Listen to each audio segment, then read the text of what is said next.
Like, people was like, this lady in front of me, this white lady, something happened, and I was thinking in my head like, oh my goodness. And she yelled out, why?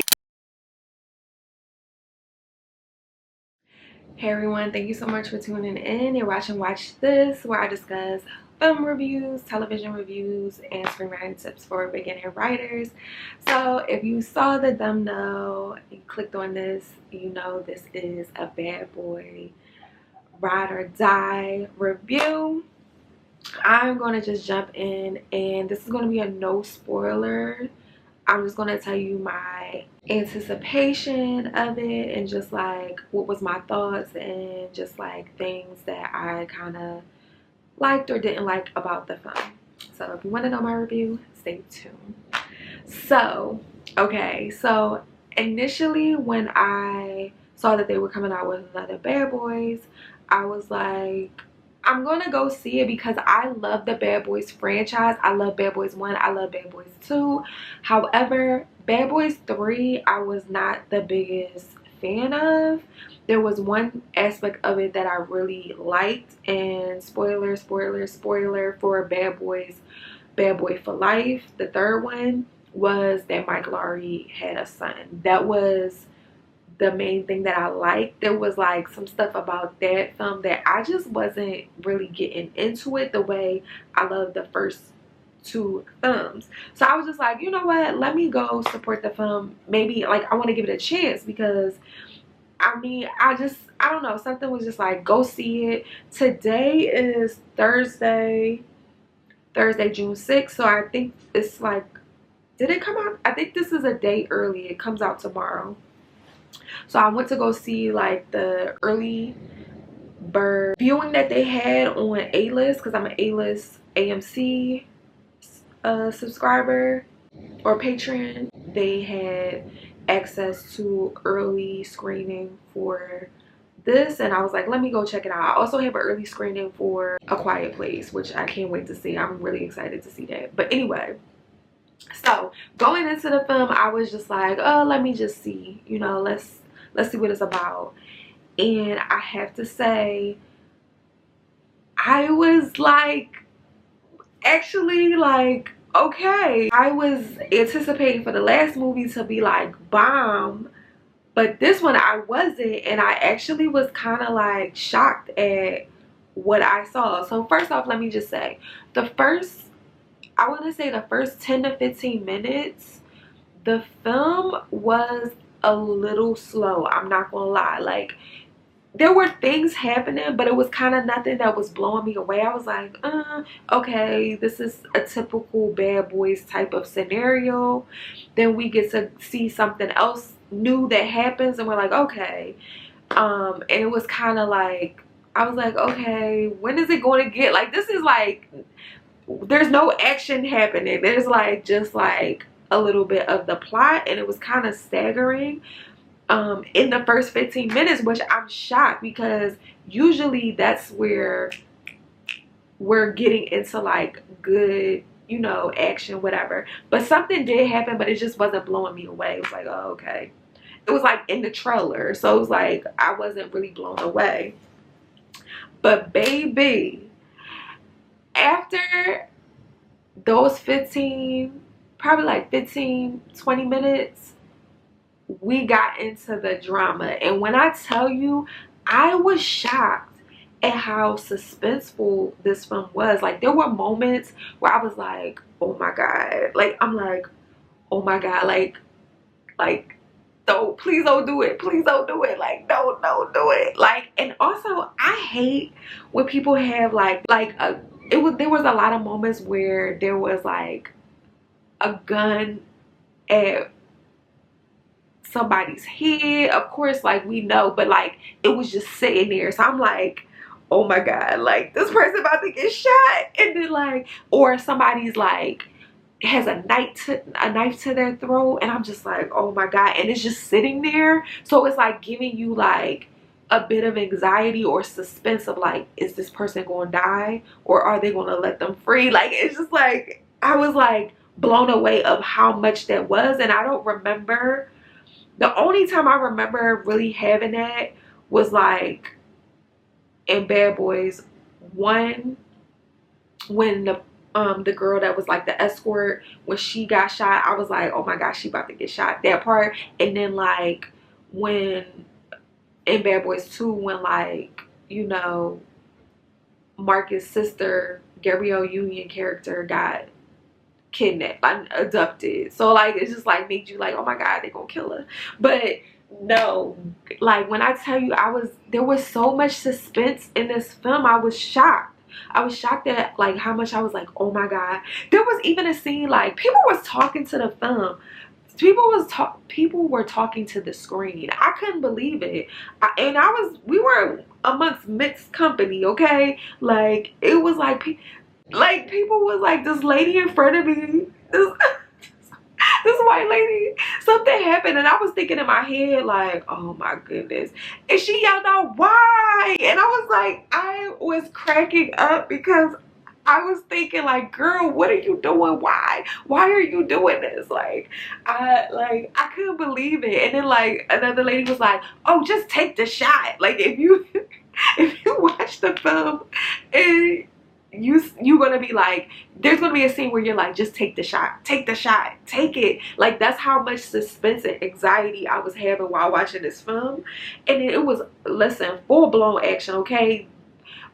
The budget was high, okay, because it was planes crashing and bombs blowing up and just like all kinds of stuff. It was like really suspenseful, really full of action. There was a character that we're familiar with in Bad Boys 2. I'm not gonna say who the character is, and that character showed up and showed out, okay? Like, and there was, okay, this is another thing that I liked. I like the fact that there were some scenes, it felt like we were in a video game. Like, if you ever like played like any type of like Call of Duty or like Grand Theft Auto, like, you know how like when you're in a video game, like how it looks, it felt like we were in it, like when they were like a shootout. Like it was just crazy, and I was like, oh, this is a cool kind of concept that I really liked, I really enjoyed. So I thought that was cool.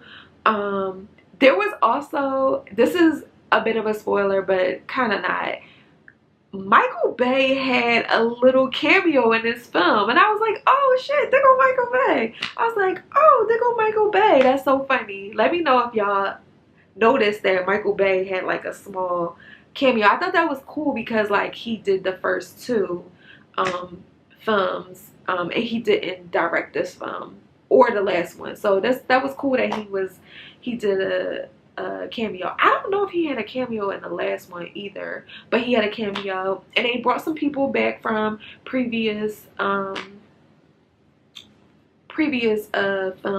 so that was cool too.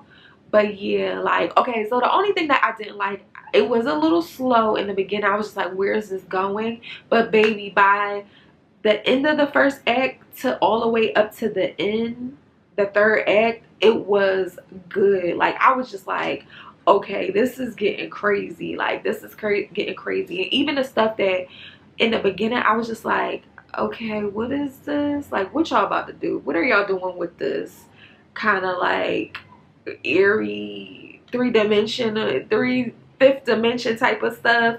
But I like stuff like that. But I was just like, where is this going? Because this isn't that type of film. But they actually did pretty good. So I really enjoyed it, and it was funny.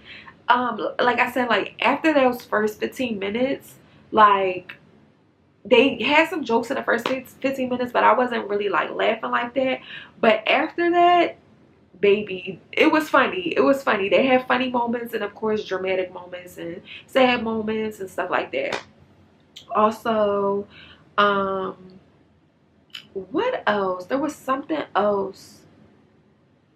The cameo. Okay, so everybody was kind of like upset about Tiffany Haddish being in the film, and I'm not upset at her being in the film. I'm upset that I found out that she was in the film before watching the film. Like, I hate that was a spoiler, because when I kind of knew who the person was before And I was like, I shouldn't have known that, but it's because like the way our society is with social media and like sharing things. So that's the only hiccup that I'll say is like, I wish I didn't know Tiffany Haddish was in the film, because she wasn't supposed to be known. Like, it was, her scene was so far in the movie where it was like, it was supposed to be like a cameo, but she did good. Like, I thought that the part that they wrote for her was really good, and it was right on brand, and it was actually funny, so I enjoyed that scene. Also, Joyner Lucas was in the film, but it looked like, it was like, if you don't even know who he is or what he looked like, you probably ain't even gonna know he was in the film, because like he had a little part. But yeah, other than that, like, I wonder, are they gonna do another one? Because they could do another one, but I don't know. They are getting older, but I like the fact that it aged well, in a sense of like, they're older. You know, Marcus is dealing with health issues, and so is, we'll see, you'll see in the film, so is Mike. Like, there's like some things going on with him as well. So I like that aspect, because it's like, when you get older, like, you run around doing the stuff that you used to do when you was in your 20s. It's like, it's going to be a little different. You can't eat the same foods you used to eat and do this, and this. Like, you have to like kind of go about things differently. Also, Teresa was a different character in this film. I mean, somebody else plays Teresa, which it caught me off guard, because I was like, wait, his wife has been his wife for all three movies, so I was kind of shocked that she wasn't the wife in this film. So that kind of threw me off too. But like, I love the person that, I'm not gonna say who it was, but I love the person who played Marcus's wife. So yeah, but anyway, I'm gonna have to give this movie, I'm gonna give this movie a 9 out of 10. And the only reason why I'm gonna give it a 9 out of 10 is because, like I said, the first 10 minutes to first 10 to 15, 20 minutes was kind of slow for me. I was like, okay, what are we doing? But baby, after the ending of Act 1, we went full force, okay? And that's something that's really good, because Act 2 is usually the hardest act to write, because you have to keep everybody entertained for over an hour. It's like Act 2 is the longest act, and you got to keep everyone in tune and into the story, and they actually did it really well. And then even to Act 3, it was really good. I was in it. So yeah, 9 out of 10. 9 out of 10. I'll give it a 9.5. 9.5 out of 10. Just because it was only like the first few minutes. But other than that, everything fell into place. But that concludes my review. Let me know if you guys watched Bad Boys Ride or Die. If you had plans to go see it. Yeah, like, let me know if you enjoyed it, if you're going to check it out. Yeah, I'm excited to know how you guys feel about it, or if you even want to go see it after the last Bad Boys for Life. Yeah, but that concludes this video. Please like, comment, and subscribe, and I will catch you on the next one.